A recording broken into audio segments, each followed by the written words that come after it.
میں بڑے درد سے کہتا ہوں ہمارے گھروں میں سیاست چلتی ہے، بچے میری مٹھی میں رہیں، سسرال والے میری مٹھی میں رہیں، محلے والے میری مٹھی میں رہیں، برادری والے میری کوئی نہیں رہتے میاں یہ مٹھی چھٹی میں، کوئی نہیں رہتے۔ مجھے ایک بزرگ کہنے لگے 5 بچے ہیں ایک بھی نہیں سنتے، تو میں نے کہا بابا جی اتنی مجبوری کیا ہے بچوں کو سنانے کی؟ آپ نے جو سنانا ہے رب کو سنائیں، جتنی دیر ان پر دھیان کرنا ہے اتنے نفل بڑھا دیں، ان کو موج کرنے دیں۔ آپ کتنا کو انہیں قائل کریں گے اور کتنا کو مائل کریں گے، یہ تو اسی طرح کا سلسلہ ہے۔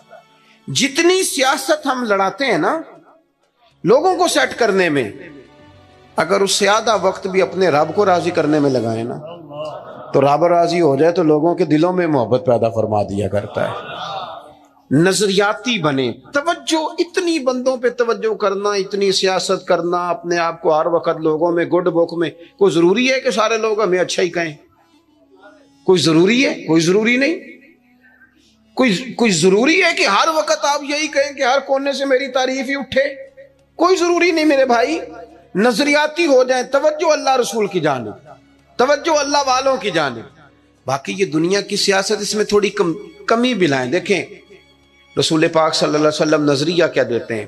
ایک جنگ سے واپسی ہے، حضور آرام کر رہے ہیں، صحابہ تھوڑا سا ہٹ کے ادبن دور دور ہو کے لیٹ گئے، سرور کائنات علیہ السلام بھی آرام کرنے لگے تو تلوار اتار کے درخت کی ٹہنی سے لٹکا دی، حضور بھی آرام فرما۔ ایک بندہ آ گیا، تلوار اتار لی، حضور پر تان لی، اور محبوب علیہ السلام فرماتے ہیں آنکھیں سوتی ہیں دل تو میرا جاگتا رہتا ہے۔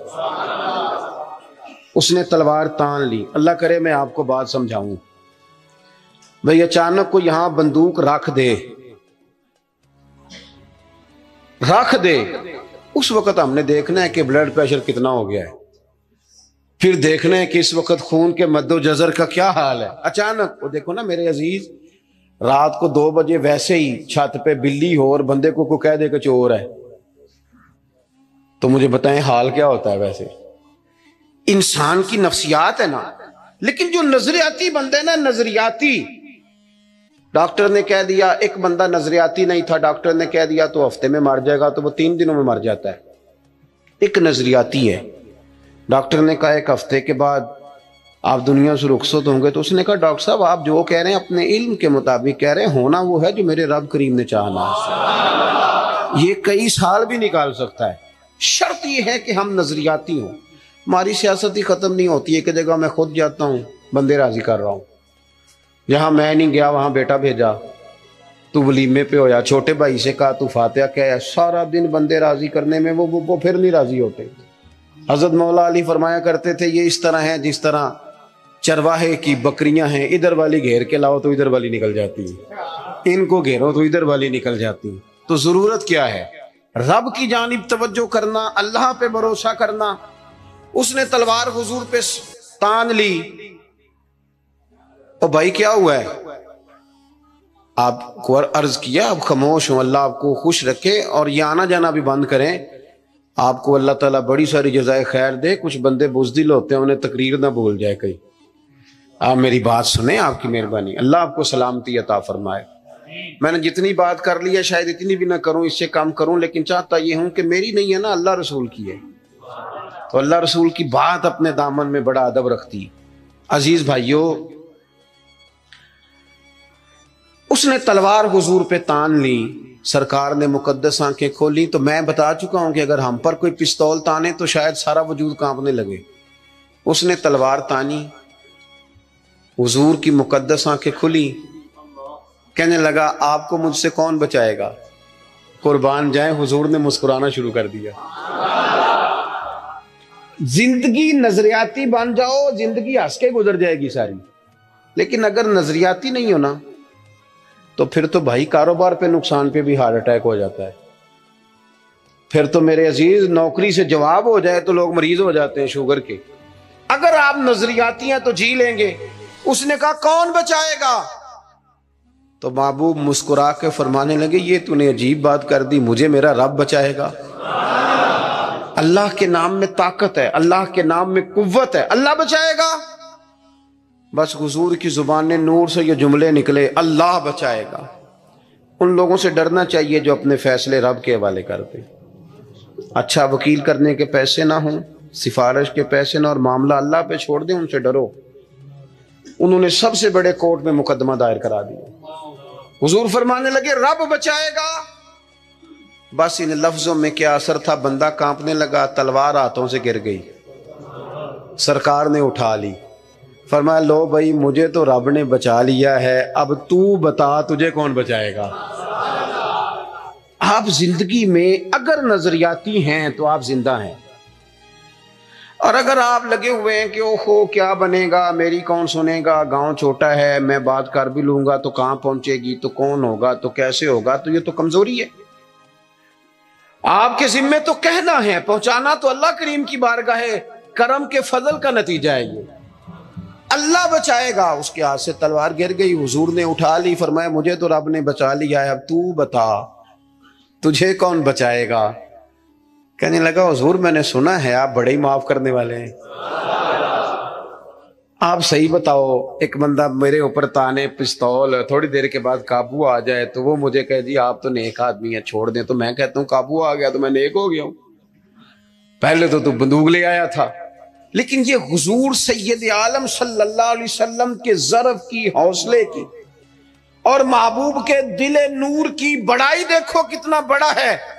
اس نے کہا سنا ہے آپ معاف کر دیتے ہیں، فرمایا تو نے سنا ہے، حضور سنا ہے، پھر مسکرا پڑے، فرمانے لگے جا پھر میں نے معاف کیا، ہو گئی بات ختم، معافی تو یہاں پہلے ہے سب سے، جا معاف کیا۔ ایک تو اپنی زندگی میں توجہ اللہ پہ کریں، یہ چھوڑ دیں اتنی زیادہ سیاست، اتنا بندوں کے پیچھے بھاگنا، یہ تو تھکا دیں گے، یہ تھکا دیتے ہیں۔ ان کی ایک خواہش پوری کرو تو یہ دوسری۔ میں آج ہی پڑھ رہا تھا، حضرت سعید ابن مسیب کہا کرتے تھے یا اللہ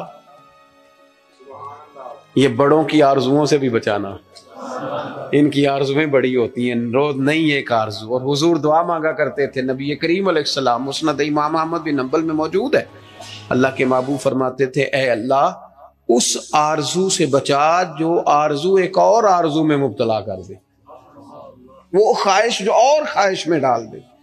تو ایک تو توجہ اللہ پہ کریں، دوسری بات زندگی کو، بود و باش کو، اس کو سادہ کریں۔ سرور کائنات صلی اللہ تعالی علیہ وسلم کا کمال یہ تھا کہ لوگ نا حضور کے ساتھ ڈیل کرنے میں آسانی محسوس کرتے تھے، کہ حضور سے بات آسانی سے کی جا سکتی ہے، سرور کائنات بات سنتے ہیں۔ یہ جو ہمیں شوق ہے نا سہولتوں کا، یہ ضرور لیں، کوئی بھی سہولت منع نہیں، لیکن اپنے آپ کو سہولتوں کے ساتھ زندہ رکھنا ہے۔ ہم نے نا کچھ آسانیاں زیادہ جمع کرنی شروع کر دی اپنے ڈرائنگ روم میں۔